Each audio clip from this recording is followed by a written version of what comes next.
দেখেন ভাই দেখেন, আমি কি এমন এক ভিআইপি বউ নিয়ে আসছি যে তারা এখন ঘুম ভাঙছে। সে এখন ঘর গোছাইতেছে, তার নাকি মেহমান আসবে, এই জন্য সে ঘর গোছাইতেছে। দেখেন আমার বউটা কত ভিআইপি, তার ঘুম হপায় ভাঙছে। এখন আমি তার সাথে ঝগড়া করব না, তার মন মতো সে কাজ করুক।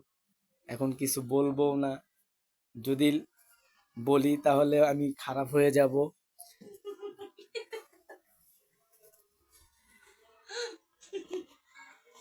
দেখেন দেখেন, আমি কথা বলছি উনি হাসে, আমি সিরিয়াস বলছি কিন্তু উনি হাসতেছে, দেখছেন? দেখেন দেখেন, এরকম ঘরের বউ যদি এত দেরি করে ওঠে, উঠে যদি স্বামীরে নাস্তা না বানায় দেয়, তাহলে তারে কি করতে মন চায় বলেন? আপনারা বলেন।